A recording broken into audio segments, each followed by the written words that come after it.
On va vous raconter une histoire qui est un peu passionnante, enfin que moi que je trouve passionnante, et puis c'est Sébastien de l'horloger de la Croix-Rousse qui va vous détailler un projet qui correspond à ce qu'on peut voir dans l'industrie, c'est-à-dire la conception et la réalisation d'un jumeau numérique. Ceci dit, la seule différence, c'est que c'est porté par un horloger, donc un artisan, et l'horloger de la Croix-Rousse qui est basé, comme son nom l'indique, à Caluire, qui n'est pas à la Croix-Rousse. Et donc, très rapidement, juste pour introduire le sujet, je me présente, je m'appelle Alban Carnavos, je suis chef de projet à Entreprise et Numérique, qui est une structure qui existe depuis 2003, qui a été créée par le MEDEF, CGPME, Chambre de commerce, Chambre de métier, et qui est soutenue financièrement par la métropole de Lyon et la région Auvergne-Rhône-Alpes. C'est dans ce cadre-là que ce projet a été concrétisé. Notre mission, c'est d'améliorer la performance des entreprises par un usage pragmatique du numérique. On a plusieurs offres, je ne vais pas les détailler ici, je vous invite à aller sur le site www.ene.fr. Je vais juste très rapidement focaliser sur quelle est la genèse de ce projet, c'est-à-dire comment est-ce qu'on l'a concrétisé à l'ENE par le biais de ce programme qui s'appelle Usine numérique régionale, dont l'objet est de permettre à des entreprises industrielles, mais pas que, également des artisans, commerçants, TPE, d'accéder à des groupes technologiques, de s'approprier des technologies numériques ou des procédés innovants avant d'investir, c'est-à-dire avant de changer d'échelle. L'objectif, c'est de monter un démonstrateur, un proof of concept, qui permet de lever des verrous d'usage, des verrous techniques, des verrous technologiques, avant de changer d'échelle, c'est-à-dire de commercialiser une nouvelle offre, un nouveau produit, un nouveau service qui fait appel donc à des usages numériques innovants. Donc ce que vous allez voir, ce que Sébastien, je vais rapidement passer le micro à Sébastien, ce que Sébastien va vous détailler, c'est aujourd'hui, dans ce cadre de ce projet, on a fait appel à deux leviers d'accompagnement dans le cadre du programme UNR, qui est le premier du transfert technologique, l'évaluation de logiciels métiers. Voilà, on va parler de modélisation, de reconception de pièces. Et donc, on a permis à l'horloger de la Croix-Rousse d'utiliser un logiciel métier pendant une période d'évaluation avant d'investir. Et puis, le deuxième volet, qui est la réalisation de ce démonstrateur, c'est comment on transfère ces données pour qu'elles soient lisibles. Je dévoile un peu le sujet, mais sur une tablette numérique, et donc qu'elles soient facilement accessibles et compréhensibles par le plus grand nombre dans le cadre du projet de restauration d'une horloge. Je crois que j'ai fait le tour. Sébastien, c'est mon métier. Voilà, je passe la parole à Sébastien Lucchetti qui va se présenter. Voilà, donc très rapidement, moi je vais vous présenter d'abord l'entreprise. Donc historiquement, ça fait 110 ans qu'elle existe. À la base, on faisait uniquement de la réparation et restauration d'horloges et pendules anciennes. Et donc on est trois dans l'entreprise. Il y a mon patron qui ne pouvait pas être présent aujourd'hui. Il a été retenu sur une autre présentation. Il y a mon collègue qui fait donc la réparation et la restauration d'horloges et pendules anciennes. Et il y a moi-même qui développe l'aspect 3D de l'entreprise. Donc globalement, je vais d'abord vous présenter comment nous est venue cette idée, parce qu'il y a eu plusieurs étapes et plusieurs chantiers. Et après, ça sera le cas concret d'un chantier à Mafra au Portugal, pour lequel justement l'ENE nous a accompagnés. Donc en 2008, mon patron a passé le concours de meilleur ouvrier de France. Donc il a imaginé une pendule sablier. Donc le principe, c'est que le mécanisme descend, la force motrice, c'est le fait que le mécanisme descend. Il a commencé avec des plans, donc ça c'est du Word. Sauf qu'il s'est rendu compte qu'il imaginait quelque chose de tellement complexe que le plan ou sur Word, ou alors faire du plan de dessin technique, ça lui demandait trop de calque, c'était vraiment trop compliqué. Donc ça a été la première utilisation à l'atelier d'un logiciel de dessin 3D. Donc ça, c'est l'horloge qu'il avait imaginé. Et à cette époque-là, il s'était déjà rendu compte qu'effectivement, la 3D, ça pouvait avoir un apport en pendulerie. Donc, hop là. Désolé. Donc on n'y a plus trop pensé jusqu'en 2013 où l'Observatoire de Lyon nous a contactés pour la restauration. Donc c'est pas une pendule, c'est un régulateur de lunettes coudées équatoriales. Donc c'est un mécanisme qui permet au télescope de se déplacer en même temps que la rotation de la Terre. Ils nous ont contactés pour réviser ce mécanisme. Donc dans un premier temps, on a fait une révision classique, donc ça veut dire démontage, nettoyage, correction des jeux et remontage. Et ils nous ont aussi demandé de créer des plans et des archives, parce que quand ils nous l'ont passé, ils n'avaient aucune documentation. Donc à ce moment-là, on leur a proposé de justement faire un jumeau numérique. Donc on l'a dessiné en 3D, et maintenant, grâce à cela, on a pu en sortir des plans. Donc ce chantier-là a éveillé à l'atelier un intérêt par rapport à la 3D. On s'est dit, bon, il y a peut-être quelque chose à faire. Donc en 2015, on a cherché une preuve de concept pour ensuite aller chercher des marchés par rapport à cette 3D, parce qu'en montre, ça existe, en horlogerie en pendule, c'est inexistant. Donc ce que vous voyez à l'écran, c'est un extrait de l'encyclopédie d'Hydro et d'Alembert. Donc, dans cette encyclopédie propre à l'horlogerie, parce qu'ils ont fait une encyclopédie globale et des encyclopédies par métier, il y a une horloge d'édifice horizontale qui est décrite. Donc, cette horloge n'a jamais été fabriquée. À l'époque, c'était une révolution technologique, parce qu'à cette époque-là, les horloges d'édifice, le rouage était à la verticale, et là, ils ont décidé de le mettre à l'horizontale. Donc, pour démontrer pour faire une preuve de concept, on a décidé de la modéliser en 3D. En la modélisant en 3D, on s'est rendu compte que les plans étaient plus des schémas de principe que des plans. C'est-à-dire que techniquement, ils sont faux. Quand dans le texte, il parle d'une roue à 80 dents, elle est dessinée avec 60 dents parce que ça facilite la compréhension du dessin.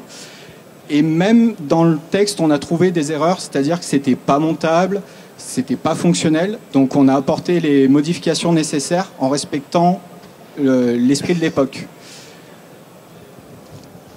Donc grâce à cette modélisation-là, on a pu trouver notre premier prestataire pour faire de la 3D.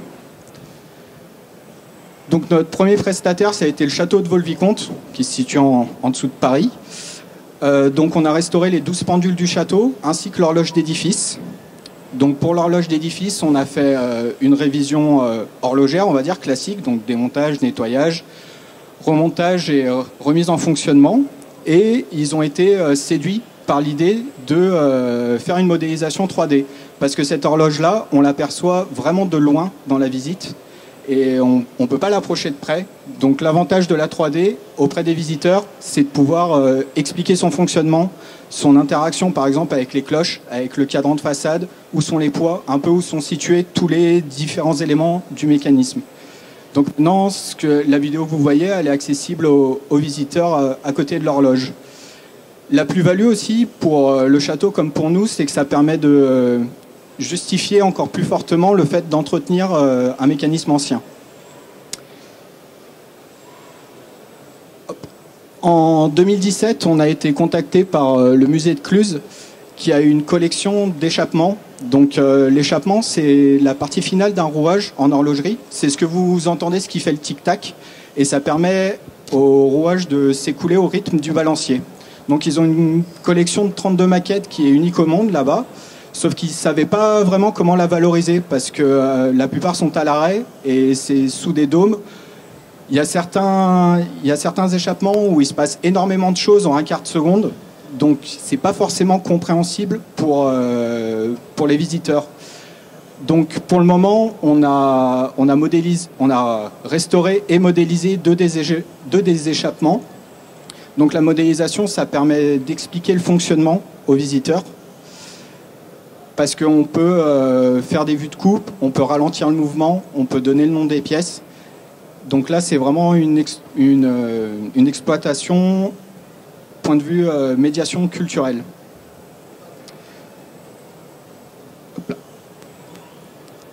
Donc le chantier qu'on a eu après, c'était l'horloge d'édifice de Charles Poncet. Donc pour cette horloge d'édifice qui est unique, donc elle a été conçue par monsieur Charles Poncet, qui était le directeur de l'École nationale d'horlogerie de Cluse. Et elle se situe à une période charnière où on arrête un peu la mécanique et on commence l'électronique en horlogerie. Cependant, on n'avait pas du tout encore des transistors ou des relais. Donc toute la partie sonnerie, ça fonctionne encore avec des cams. La seule partie électronique, c'est le moteur qui permet à l'horloge d'être autonome. C'est-à-dire qu'elle n'a pas besoin d'être remontée une fois par semaine ou une fois par jour. Donc pour mettre en valeur cette horloge d'édifice, donc on l'a pas remis en fonctionnement. C'est-à-dire qu'elle n'indique pas l'heure sur un cadran de façade et elle ne fait pas sonner de cloche à la mairie. Parce que l'agencement de la mairie ne le permet plus. Donc on a fait deux choses différentes. La première, c'est qu'on y a adjoint un petit automate qui permet à l'horloge d'avancer un quart d'heure et de déclencher la sonnerie, puisque c'est le moment qui est intéressant, il y a énormément de pièces qui bougent. Et on a créé deux bornes tactiles de médiation culturelle qui sont disposées à côté du mécanisme. Donc dans ces bornes-là, donc c'est la vidéo que vous voyez à l'écran, on a le modèle en 3D, on peut bien sûr zoomer, le faire tourner. Il y a des vidéos d'explication et il y a aussi toute une partie qui explique l'histoire du mécanisme et le contexte historique de sa fabrication.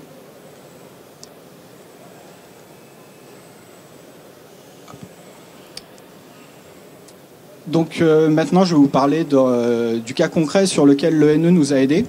Donc, actuellement, on travaille pour le Palais Royal de Mafra au Portugal. Donc, Mafra, c'est une ville au nord-ouest de Lisbonne. Donc, il y a un palais, il y a un grand palais qui se situe là-bas, qui possède une des plus belles bibliothèques du monde, où on retrouve des ouvrages en plusieurs langues. Et d'ailleurs, on a retrouvé un original de l'encyclopédie de Diderot et d'Alembert dans cette bibliothèque. Donc au sein de ce palais, il y a une basilique. Et donc déjà, première chose qui est pas commune, c'est que dans chacun des clochers, il y a une horloge. Généralement, on se contente d'une horloge pour une basilique. Là, ils ont décidé d'en mettre une par clocher. Donc d'abord, je vais vous parler de l'horloge de la Tour Nord. Donc l'horloge de la Tour Nord, elle possède un cadran en 6 heures, ce qui n'est pas vraiment commun non plus. Elle a à peu près 3300 pièces. Et au-dessus de cette horloge, il y a 51 cloches. Parce que cette horloge possède une sorte, on va dire, de boîte à musique. Sauf qu'au lieu que cette boîte à musique soulève un peigne, elle vient schématiquement tirer sur un câble qui tire sur un marteau pour taper sur une cloche. Donc l'horloge de la Tour Nord, elle joue une mélodie une fois par heure et elle joue une autre mélodie une fois par jour. L'horloge de la Tour Sud, quant à elle, elle a un cadran en 12 heures, ce qui est un peu plus classique. Elle possède, quant à elle, 4500 pièces. Elle a le même principe de boîte à musique derrière. Elle a 54 cloches. Donc pour info, la plus lourde fait 12 tonnes. Donc c'est quand même de la belle cloche. Elle sonne tous les quarts d'heure une certaine mélodie et une fois par heure, elle sonne une autre mélodie. Donc ce dont il faut se rendre compte par rapport à ces mécanismes, c'est que l'horloge en elle-même fait 25 tonnes et elle fait à peu près 86 mètres cubes en volume occupé. Donc on est vraiment sur quelque chose d'énorme. Elles sont en attente d'être classées à l'UNESCO, donc au patrimoine, et on est en train de faire des recherches pour voir si c'est les plus grosses horloges carillon du monde ou les plus grosses horloges du monde tout court. Alors, nous, sur ce chantier-là, on intervient en sous-traitance d'une entreprise qui s'appelle AOF, qui est venue nous chercher pour faire de l'ingénierie horlogère, en quelque sorte. Donc, quand on est allé visiter le chantier, on a relevé plusieurs problèmes qu'il fallait résoudre. Donc, le premier problème, c'est qu'il n'y a aucune documentation sur le fonctionnement. C'est-à-dire que personne ne sait comment ça marche, ce que ça fait, ce que ça sonne. Voilà, c'est le flou, on arrive, c'est le flou le plus complet. Donc nous, on a fait un voyage sur place uniquement pour rentrer dans le mécanisme physiquement, et c'est le cas de le dire, et comprendre déjà de base ce qu'elles étaient censées sonner, à quel moment, comment se passait le fonctionnement. Le deuxième problème, c'est que ces mécanismes, ils sont à l'arrêt depuis plusieurs dizaines d'années, et que le clocher au-dessus, il est vétuste, on va dire, pour pas dire qu'en fait tout est en train de s'effondrer. Donc comme ils refont entièrement le beffroi, le beffroi c'est la charpente dans le clocher qui tient toutes les cloches. Nous, en dessous, l'horloge, pour qu'elle refonctionne, parce que c'est la volonté du palais, c'est de les remettre en fonctionnement, on est obligé de tout démonter, de corriger toutes les usures, de refabriquer les pièces cassées, abîmées ou manquantes, de remonter et de la remettre en marche, quoi. Bêtement. Un des autres problèmes, c'est que bien qu'on fasse de la pendule et pas de la montre, donc on est déjà un peu plus gros, là on est quand même encore sur une autre taille. C'est-à-dire que par exemple, un axe avec sa roue va peser environ 150 kg.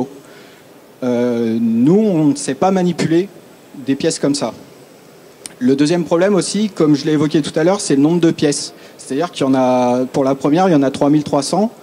Il y en a qui sont semblables, sauf qu'à l'époque, c'était pas de l'usinage à la commande numérique. C'est-à-dire qu'une pièce, si vous l'enlevez d'un endroit, bien qu'elle ressemble à sa cousine, il faut la remettre exactement au même endroit parce que vous avez toutes les chances que ça ne fonctionne pas sinon.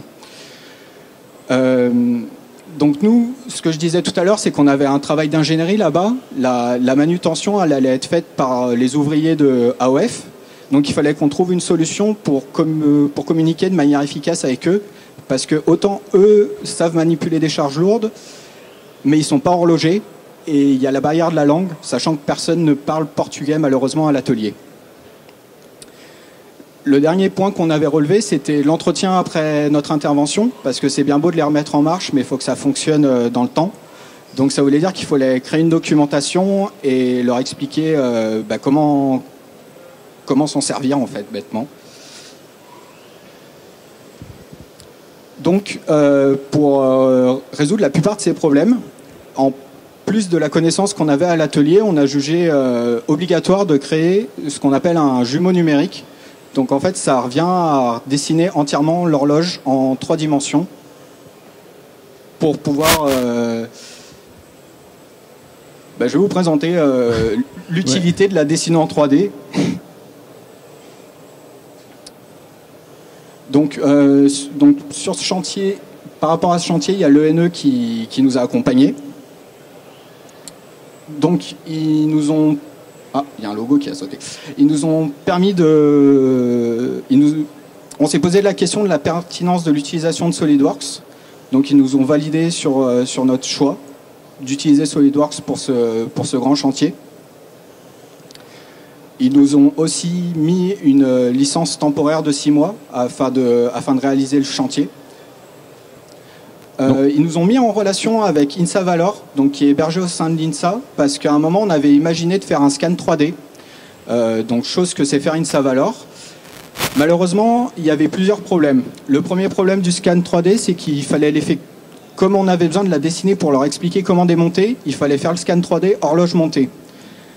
Ça veut dire qu'il y avait beaucoup trop d'angles, enfin ils nous ont expliqué qu'il allait avoir beaucoup trop d'angles morts dans le mécanisme, donc ça veut dire énormément de temps de post-traitement. Et comme on voulait donc la démonter, niveau post-traitement, on aurait dû redécouper chacune des pièces pour en faire des éléments séparés. Le troisième point qui nous a pas tourné vers un scan 3D, c'est qu'il aurait fallu déplacer là-bas pendant à peu près une semaine des techniciens qualifiés avec du matériel avec le matériel de scan, donc ça aurait eu un coût très important. Le troisième point sur lequel l'ENE nous a aidés, donc ils nous ont accompagnés dans une formation sur SolidWorks et ils nous ont aidés à financer une visionneuse 3D avec une interface utilisateur spécifique. Donc cette visionneuse, je vais vous la présenter dans quelques instants. Donc le résultat de tout cela, donc dans un premier temps, moi j'ai dessiné toutes les pièces. Donc pour dessiner les pièces, comment on a procédé? On est allé sur place et pour chacune des pièces, on a fait un plan. Donc ça veut dire on a mesuré avec un mètre, avec un pied à coulisse. Sachant ce qu'il faut savoir, c'est sur ce type de mécanisme et globalement en horlogerie, il n'y a rien de strictement droit. Donc il y a plein de choix à faire. Est-ce que je le dessine droit alors qu'il est un peu tordu, ou alors est-ce qu'il est tordu et ça a un but technique? Donc voilà, première étape, c'est redessiner entièrement le mécanisme pour pouvoir ensuite l'exploiter. Donc les exploitations qu'on a fait justement de ce dessin 3D, la première c'est on a fait un tutoriel de démontage. Parce que sur place, il fallait qu'on puisse expliquer aux ouvriers quelles pièces ils ont à enlever, dans quel ordre on procède. Donc ça a plusieurs avantages de l'avoir fait en amont et en virtuel. Le premier, c'est pour nous rassurer nous. C'est-à-dire qu'on a pu la démonter virtuellement, on a un ordre de remontage, et quand on va sur place, on sait que ce qu'on a prévu, ça va fonctionner parce qu'on l'a simulé avant. Sur place, l'avantage, c'est que donc ce que vous voyez à l'écran, ça fonctionne sur une tablette tactile, parce qu'en haut d'un clocher, avoir un PC et au milieu d'une horloge, se trimballer avec un PC portable, c'est compliqué. Donc la force, c'est le support, et l'interface utilisateur, ça reprend les codes que tout le monde connaît. Par exemple, vous écartez pour zoomer, vous appuyez pour tourner. Donc ça veut dire que les ouvriers, ils s'approprient très vite l'outil. Du coup, ils se sentent impliqués, et il n'y a pas le côté je suis l'ingénieur horloger, on se met au même niveau qu'eux. Parce que justement, on a énormément besoin d'eux. Pour, par exemple, sortir un axe très lourd, ça va être eux qui vont être en capacité de dire bah non, on va installer un palan ici, donc il faut qu'on installe un échafaudage. Voilà, eux, ils peuvent déjà visualiser tout le procédé de démontage avant de commencer.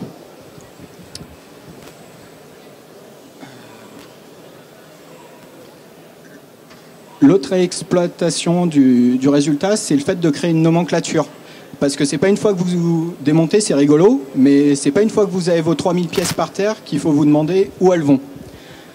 Donc si le mécanisme est en couleur, c'est pas pour un choix esthétique ou pour ramener un peu de gaieté, c'est parce que chaque pièce a un code, et ce code-là est inscrit sur une étiquette de couleur, et donc la couleur de l'étiquette correspond à ce que vous voyez à l'écran. Donc ça veut dire que pour chaque pièce, on la numérote. Ça permet d'avoir une nomenclature. Donc la nomenclature est en 3 langues, en français, en anglais, en portugais.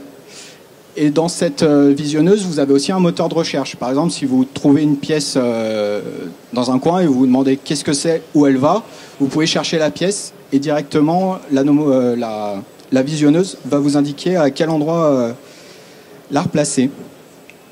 Donc maintenant qu'on a fait tout ce travail-là, ce qui nous reste à vendre au Palais Royal, et on a bon espoir de leur vendre, c'est d'exploiter ce dessin 3D pour faire de la médiation culturelle, parce que l'horloge, elle est dans un clocher, c'est pas du tout accessible au public, et aussi pour des raisons de sécurité, la pièce est très exiguë, on peut pas les faire passer à côté. Donc on pourrait faire de la médiation culturelle avec bien sûr des explications de fonctionnement, ce qui permettrait de valoriser tout le travail qui a été fait sur ce mécanisme. Et ça permettrait aussi de faire une notice d'entretien 2.0 en quelque sorte. Parce que l'horloge, à peu près tous les mois, c'est bien de lui mettre un peu d'huile, de graisse. Donc grâce à la 3D, on peut faire une notice d'entretien interactive pour indiquer tous les points de huilage, quelle huile mettre, à quel endroit. Et comme ça, à ce moment-là, on n'a pas besoin de faire venir un horloger pour ajouter de la graisse. Donc là, actuellement, l'état du chantier, on a fini l'horloge de la tour nord. Je suis en train de dessiner l'horloge de la tour sud. Donc pour imaginer un peu mon propos, ce que vous voyez en haut à gauche, ils sont en train de sortir un axe, donc ils s'y prennent à 4. Et vous pouvez voir que, vu que la pièce est petite, on ne les sort pas forcément comme on veut. Donc avoir réfléchi à ça en amont grâce à la 3D, et ben on est sûr de pouvoir le sortir par là, et on n'a pas besoin de sortir un axe pour le remettre et leur dire bah non, on fait différemment. Donc voilà, et à droite vous voyez une partie des pièces qui sont stockées en attente de nettoyage avec leurs étiquettes. Donc ça a énormément plu à AOF sur place, parce que bien que toutes les pièces soient étalées par terre, ils sentaient que c'était cadré, sérieux, et qu'ils étaient rassurés pour la suite. Donc ça, c'est les pièces une fois nettoyées. Et donc à gauche, il y a mon patron en train de regarder le fonctionnement du mécanisme avant de le relancer. Donc voilà, c'est ce qu'on voit ici. Donc l'horloge fait de nouveau tic-tac dans son clocher.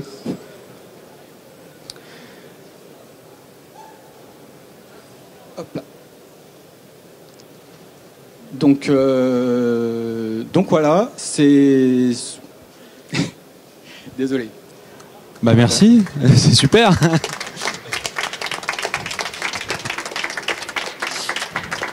Ouais, il y aura peut-être des questions. Mais il y a juste une anecdote. Je me rappelle d'une anecdote que tu m'avais racontée.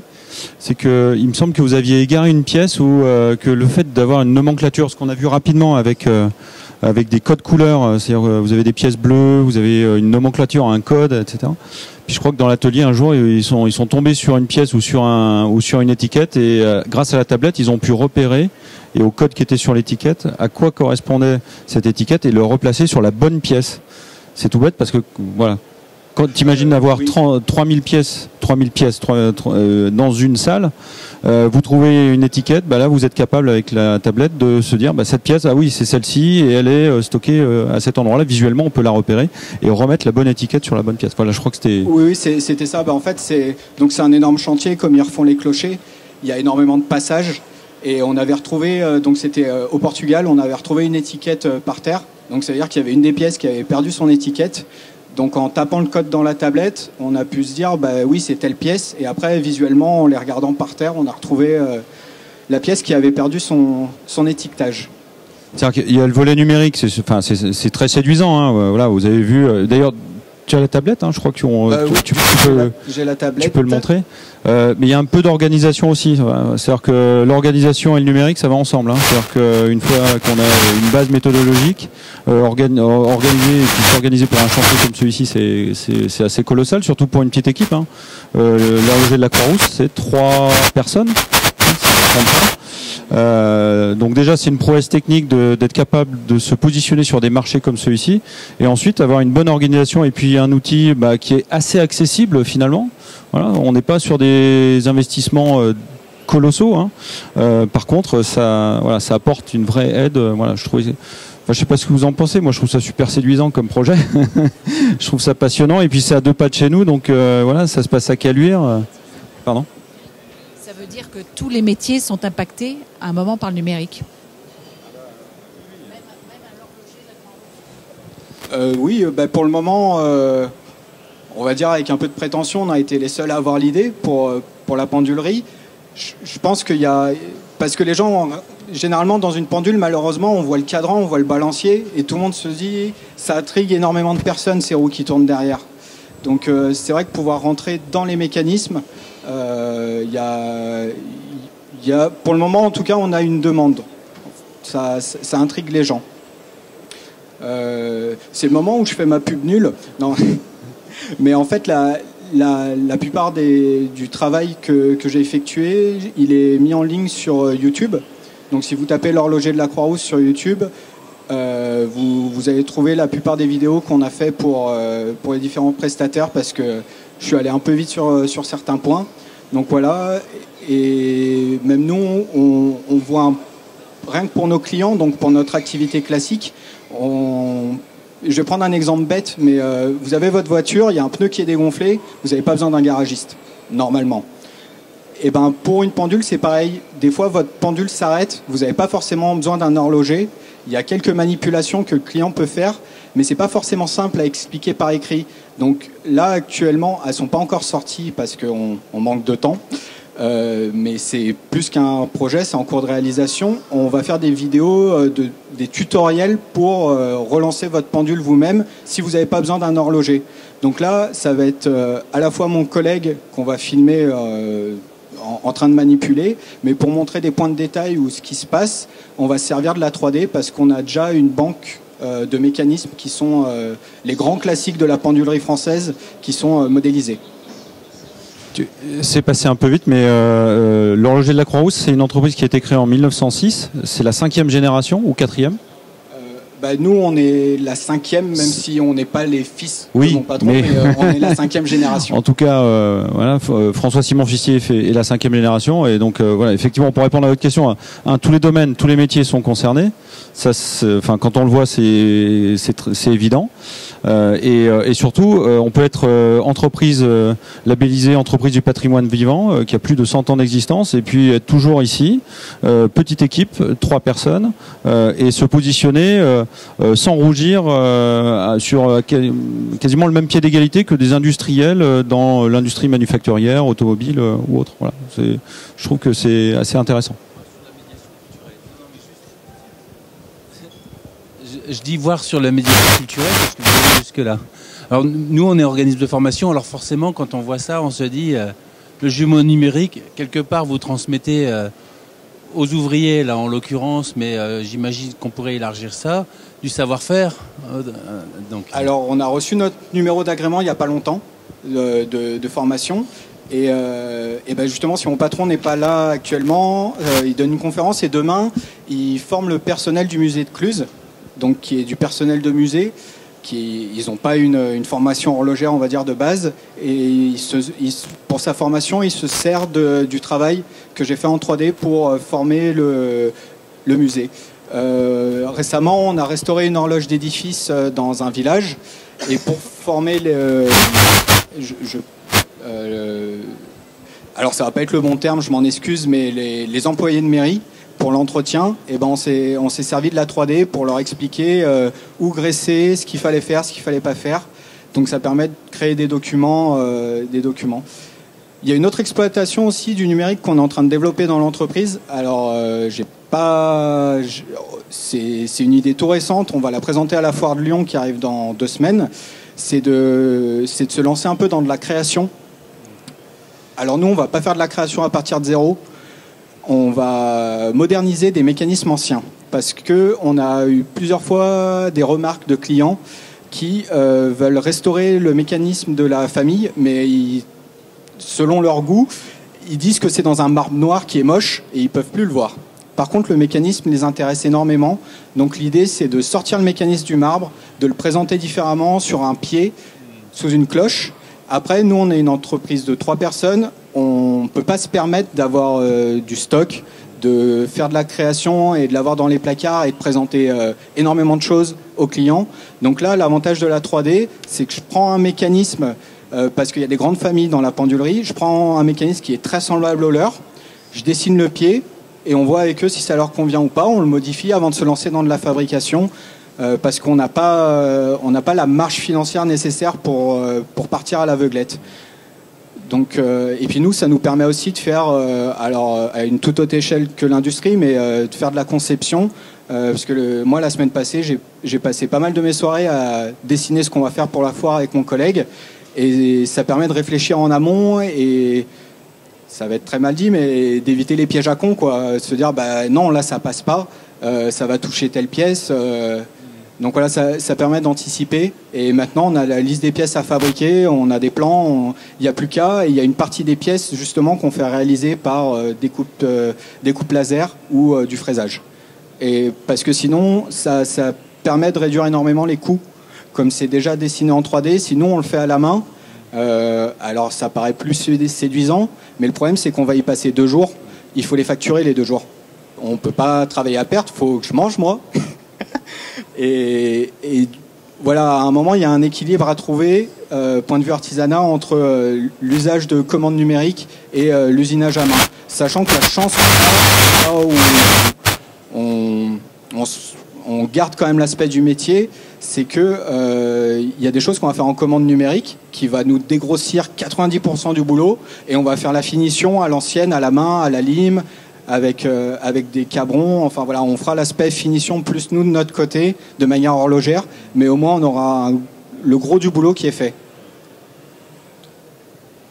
Oui, alors moi j'ai une question par rapport à vous. A priori, vous avez une formation d'horloger. C'est vrai que j'ai pas détaillé. Oui, alors juste par rapport à la question, c'est comment vous êtes passé d'une formation d'horloger à une formation de CAO assez pointue en fait. Comment ça s'est passé? Parce que c'est pas aussi évident que ça. Hein. Enfin, ça a l'air simple, mais c'est pas aussi simple que ça. Alors, c'est-à-dire que j'ai un profil atypique, on va dire. À la base, moi, j'avais fait une classe préparatoire pour ensuite rentrer en école d'ingénieur. Mais c'était donc je suis allé quasiment au bout des 2 années de Maths P, mais je me suis rendu compte que c'était trop dur psychologiquement pour moi. C'était pas un cadre qui allait m'aller dans le futur. Donc j'ai arrêté ça. J'ai fait des petits boulots et je me suis lancé dans l'horlogerie. je suis arrivé à l'atelier pour une formation de rabilleur. Donc c'est faire de la restauration de mécanismes anciens. Et donc voilà, j'ai fait un CAP. Et bah, c'est vrai que j'ai oublié d'en parler au niveau des dates. C'est quand on s'est rendu compte qu'il y avait un truc à faire avec la 3D dans l'atelier, que mon patron s'est rappelé de mon CV et il m'a dit « Ah mais toi avant tu as fait des maths, tu as fait de la 3D, donc est-ce que tu te sens de faire ça ?» Donc j'ai essayé, au début j'ai dessiné juste un mécanisme pour me rassurer moi et lui, et après on s'est lancé dans l'encyclopédie. Mais sinon après mais c'est aussi propre à mon caractère, j'ai énormément appris un peu de manière autodidacte, et donc voilà quoi, en regardant un peu comment faisaient les autres, parce que c'est là où Internet est quand même assez bien, c'est que pour peu qu'on comprenne un minimum l'anglais, c'est une très grande source d'information. Donc j'ai pas du tout une formation carrée et institutionnelle, mais voilà, du coup je m'en suis à peu près dépatouillé comme ça.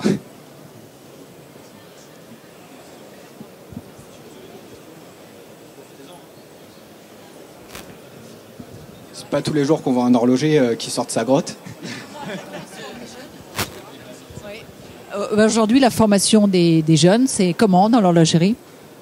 Alors, pour la pendulerie, ce qu'il faut savoir, c'est qu'actuellement, si on parle d'horlogerie générale, le marché financier, il est uniquement sur la montre. Donc, ça veut dire quand si vous n'êtes pas en alternance chez un horloger, si vous êtes à l'école, vous allez faire uniquement de la montre. On ne peut pas leur reprocher parce que c'est là où il y a de l'emploi. Et c'est là où, globalement, les jeunes, ils vont mieux gagner leur vie. Après, moi, mon point de vue, c'est que leur boulot va pas être ultra intéressant, c'est-à-dire qu'ils vont être sur des chaînes de montage en Suisse. Donc ça veut dire que pendant une journée, vous posez les deux mêmes aiguilles sur le même type de calibre de montre. Ça paye bien, mais personnellement, moi, j'aurais du mal à me lever le matin pour faire ça. Pour faire de la pendulerie et de l'horlogerie, il n'y a pas vraiment de formation. Faut faire un CAP d'horlogerie qui est assez compliqué parce que en alternance, il faut trouver un patron qui veut prendre un jeune. Parce que ce qu'il faut voir, c'est que nous, les apprentis, on ne peut pas les payer à regarder le plafond parce que ça se paye un apprenti. Donc on leur confie les mécanismes des clients qui sont à chaque fois des pièces uniques. Donc une bêtise, c'est vite arrivé.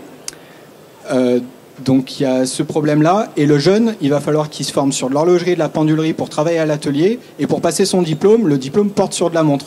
Donc ça veut dire que nous, au sein de l'atelier, il faut qu'on lui apprenne la montre et que lui, il se forme sur la montre. C'est un peu comme s'il passait 2 diplômes à la fois. Donc c'est compliqué à mettre en place et pour le jeune et pour l'entreprise. Donc là, pour le moment, c'est un projet lointain, mais on est en train de regarder, vu qu'on a eu un agrément de formation, si on ne peut pas ouvrir une option ou même un diplôme pendulier. Parce que ce qu'il faut savoir, par exemple, à Lyon, pour le moment, on a 3 confrères qui sont des horlogers sérieux. Et ces 3 confrères ont à peu près l'âge de mon patron. Donc ça veut dire qu'ils sont sur la deuxième partie de la cinquantaine. Globalement, ce qu'il faut se dire, c'est que dans 10 ans, en restauration d'horloges et de pendules, à Lyon, s'il n'y a personne qui apparaît en plus, il n'y aura que moi et mon collègue. Donc ça veut dire comme les jeunes en sortant d'école, ils ne peuvent pas faire de l'horlogerie, de la pendulerie, potentiellement c'est un métier qui est en train de disparaître. Et c'est un marché de combien, la pendule ? Combien de pendules il y a dans le monde ? En France, à Lyon, dans le monde, il y aurait combien ? Un marché de combien ? Alors ça, on n'en a aucune idée. Justement, la partie où on s'inquiète entre guillemets du futur avec mon collègue, c'est on essaye de résoudre ce problème avec ce projet de modernisation de mécanismes anciens, parce qu'un marbre noir, ça allait dans certains intérieurs. Après, un rouage sous un dôme, sachant que c'est un peu à l'option du client, donc ça veut dire qu'on peut revaloriser des vieux mécanismes, donc on espère rajeunir notre clientèle. Après, nous, au gré des différents salons, pour le moment, on a plus de boulot que ce qu'on peut abattre, donc on a plutôt de chance. Après, je ne pourrais pas vous répondre sur combien il y a de pendules, parce que le problème, c'est où elles se font réviser chez des horlogers, ou alors parce que ça a un certain coût. Il faut voir que pour faire une révision d'un mécanisme, ça nous prend 4 jours. Donc en gros, on est généralement sur 700-800 euros. Donc il faut avoir 800 euros à mettre dans une révision. C'est typiquement du luxe, parce que si vous voulez l'heure, vous l'avez sur votre téléphone. Et elle sera plus juste qu'avec une pendule qui a 2 siècles. Donc c'est vraiment sur du luxe. Et à l'affect, exactement. Donc le marché, pour le moment, il existe. Pour combien de temps, on ne sait pas. Mais pour le moment, on a plus de boulot que ce qu'on peut abattre. Donc on n'a pas trop à se plaindre de ce point de vue-là.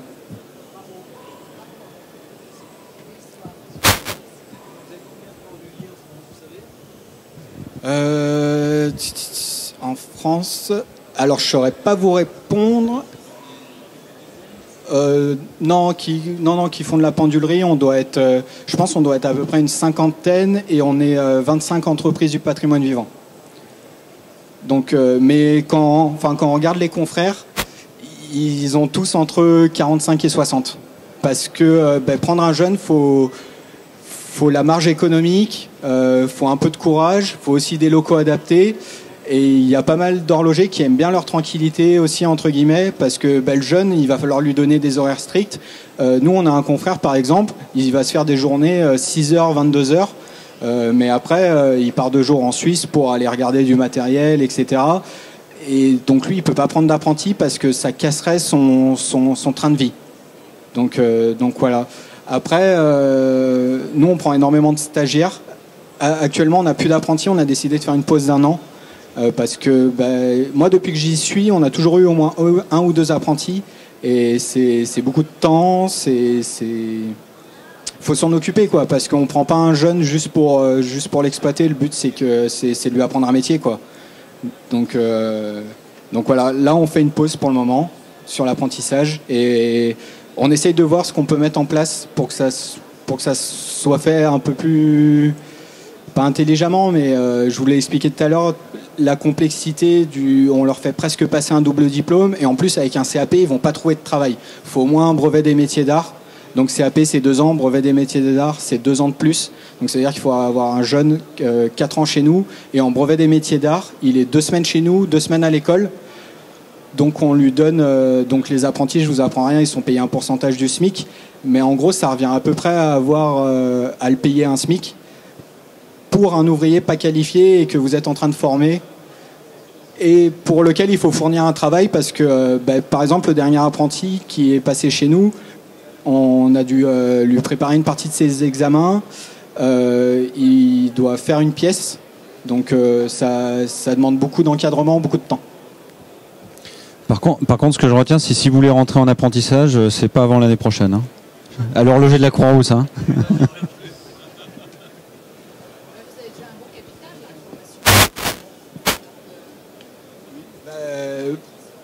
Là justement, on est en train de... ça fait un peu nouvelle star, mais on est en train de chercher la personne qu'on va prendre à la rentrée. Parce que justement, comme on a énormément de boulot, là, ça va être une autre approche, c'est-à-dire qu'on va expliquer à la personne qu'on va la former, mais que le but, c'est qu'elle soit embauchée chez nous derrière. Donc, on cherche un certain type de profil, parce que moi, je comprends complètement que les jeunes, ils veulent faire un truc, et puis les 2 derniers jeunes qui sont passés en apprentissage chez nous, il y en a un, par exemple, à la fin de son CAP, mais c'était clair, 1 an avant qu'il passe son CAP, il a dit, moi, avec l'argent que j'ai mis de côté, je vais faire un tour du monde. Donc voilà, c'est normal, ils sont jeunes, il faut qu'ils vivent. Ils ont d'autres envies, mais voilà, nous actuellement le projet c'est de former quelqu'un chez nous pour ensuite l'embaucher sur la partie réparation, restauration. Un conseil, prenez une femme. Je pense qu'il faut pas se figer sur si on a un chromosome XY ou c'est propre à chaque personne, ses capacités, il n'y a vraiment rien de défini. Et c'est valable pour des parcours atypiques. Mais c'est vrai que, blague à part, l'horlogerie, d'une manière un peu contre-intuitive, est un milieu d'hommes. Alors je sais pas si c'est parce que c'est de la mécanique, mais en sortant les grands clichés, essayer de pas me jeter de trucs dessus, on pourrait se dire qu'une femme c'est plus patient, plus minutieux, plus doux. Mais l'horlogerie reste les confrères qu'on a, c'est à 95% des hommes. Ouais, vous parlez des pendules, donc c'est hyper spécifique effectivement, et c'est des objets extrêmement anciens qui sont faits souvent à un seul exemplaire. Mais à l'inverse, dans l'horlogerie, et là l'horlogerie elle revient à la mode en fait, il y a une passion du vintage dans les montres. Les gens recommencent à mettre de l'argent dans les montres alors que c'était un peu passé de mode à une époque. Est-ce que vous savez si pour les ébauches standards, les ETA, les Valjoux et tout, s'il y a justement déjà toute cette documentation 3D qui existe pour former les jeunes ou les moins jeunes qui ont besoin de réparer des mécanismes, ou si ça n'existe pas du tout aujourd'hui? Alors nous, la montre, c'est un milieu du coup qu'on connaît pas énormément. Par contre, les montres, elles sont fabriquées en série. Et ce qu'il faut savoir, c'est que il y a Rolex qui fabrique actuellement. Faut pas qu'il y ait un fabricant de montres qui passe dans le coin parce qu'il va me tuer. Il y a plus que Rolex qui fabrique ces montres. Tous les autres, c'est fait par le Swatch Group. Elles sont dessinées parce qu'elles sont fabriquées à la chaîne. Elles sont globalement assemblées par des machines. C'est vraiment les opérations de finition qui sont faites à la main. Ou alors, il faut que vous achetiez une montre qui au moins a 6 chiffres. Donc, personnellement, c'est pas du tout dans mes prévisions ni mes moyens. Donc, tout ça, c'est conçu sur ordinateur. Après, les cours d'horlogerie qu'on voit, parce que comme on prend pas mal de stagiaires, moi, je reste assez curieux de toute la documentation et je leur demande de me montrer ce qu'ils ont. Puisque j'aime bien me coucher moins bête le soir. Ils sont encore très vieille école. On a l'impression que les cours, ils ont tous au moins 20 ans. Donc, j'ai l'impression qu'ils ont tout en main, mais qu'ils ne l'exploitent pas. Parce qu'ils pourraient faire vraiment alors, je suis pas allé visiter les industries, mais je me dis même sur une chaîne de montage, pour former un nouvel ouvrier, il pourrait le faire en simulation. T'as ça à mettre ici, t'as ça à mettre ici. Et puis même, on peut imaginer, il a une tablette devant. Enfin, s'il remonte une montre complexe, elle a certainement été conçue avant d'être fabriquée, parce que fabriquer main sur de la montre, ça n'existe pas. C'est toute la machine, c'est trop petit. Donc, on pourrait imaginer qu'il a une tablette sous les yeux avec toutes les étapes différentes, parce que quand on est sur des modèles très chers, il va mettre une semaine à monter un modèle et la semaine d'après, il passe à un autre modèle. Donc, pour être sûr qu'il n'oublie rien, et il pourrait prendre des notes aussi au fur et à mesure, vu que c'est déjà tout modélisé. Ils ont déjà la Ferrari, il ne reste plus qu'à tourner le contact. C'est un peu ce que j'expliquais tout à l'heure. Moi, je dessine toutes les pièces. Et après, c'est l'exploitation de tout ce boulot-là. Sachant qu'en termes de temps, c'est 95% du temps tout dessiné, enfin pour ma partie 1. Et en termes de temps, c'est que 5% à peu près pour exploiter le résultat. Mais c'est là où, à l'inverse, on a 95% d'efficacité. Parce que si je leur passe le modèle SolidWorks, alors déjà, Dassault est pas loin, alors faut pas que je parle trop fort, mais SolidWorks, quand on dépasse le millier de pièces, moi j'ai un PC qui est au moyen de l'entreprise, donc j'ai pas un PC à 5 000 €. Quand je dépasse le millier de pièces, je suis obligé de travailler sur des parties plutôt. Je suis obligé d'agencer comme ça. Donc ça veut dire que si en haut du clocher, je leur file un truc, à chaque fois qu'ils mettent un coup de doigt, ça rame, il y a tout qui plante, etc. Ils vont péter un plomb parce qu'ils sont en train de démonter un truc, ils viennent d'enlever leurs gants pour toucher un peu, ils vont me haïr. Et donc voilà, je pense que la partie exploitation du résultat, elle est vraiment importante.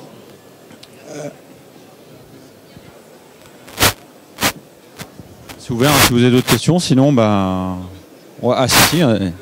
intarissable.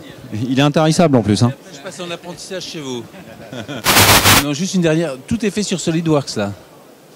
Alors, donc là, le dessin, la partie 3D, pour le moment, c'est uniquement fait sur SolidWorks. Je refais ma pub, désolé. Si vous allez sur YouTube, toutes les vidéos, vous allez voir, c'est l'animation est faite sur SolidWorks. Il y a un peu du montage vidéo derrière, parce que comme SolidWorks n'est pas vraiment fait pour faire de l'animation, c'est plus un outil quand même de l'industrie. C'est pas fait pour faire du waouh entre guillemets, c'est fait pour faire du technique. Moi, je mets un peu du montage vidéo derrière pour que ça soit plus sympa. Après, je fais tout ça de manière amateur, c'est-à-dire j'ai pas de formation en design, en motion design. Enfin voilà, c'est vraiment ressenti. Et si vous regardez les vidéos, vous allez voir la différence entre ce que je faisais il y a 3 ans et maintenant. Il y a 3 ans, ça pique un peu. Actuellement, on commence à rentrer en contact avec les bonnes personnes entre guillemets. Maintenant, le but, ça va être de modéliser avec un logiciel, donc certainement SolidWorks, parce qu'ils sont intéressés par notre démarche et on aurait certainement moyen d'avoir une licence chez eux via recherche-développement, parce qu'on est en train de s'intéresser aux casques de réalité augmentée. pour vraiment rentrer dans le mécanisme. On pense que ça, il y a vraiment une bonne exploitation pour les musées. Mais l'idée après, ça serait de prendre les fichiers sources et de les exploiter sur un autre logiciel qui est plus tourné animation. Parce qu'en fait, SolidWorks, ça va être de la simulation pour des calculs, etc. Et moi, je fais plus de la médiation culturelle, du visuel, pas du technique pur. Donc ça serait passé sur un autre logiciel pour avoir des rendus photoréalistes plus facilement avec les moyens techniques que j'ai, point de vue bécane. Parce que SolidWorks sait le faire, mais je peux pas me permettre d'avoir un PC qui tourne pendant 40 heures pour calculer un rendu. Donc normalement, on devrait un peu progresser par rapport à ça sur le rendu visuel. Mais actuellement, il y a tout qui est fait sur SolidWorks et la visionneuse. Donc on prend les fichiers sur SolidWorks, on les passe dans un logiciel qui s'appelle Blender. Donc c'est une énorme usine à gaz. C'est pas très user-friendly au début, ça fait un peu peur. Par contre, c'est gratuit. Et une fois qu'on les passe dans Blender, ça permet de nous créer un fichier. Et en traitant le fichier, ce que vous avez vu, en fait, la visionneuse, c'est une page web. Donc on se sert de la technologie WebGL. Comme ça, déjà, ça nous permet de pouvoir le partager via Internet. Et on a regardé un peu les technologies qui existaient. Et le WebGL a fait une énorme avancée technique ces dernières années. Et vous avez vu sur la visionneuse, déjà, ça marche sur une tablette.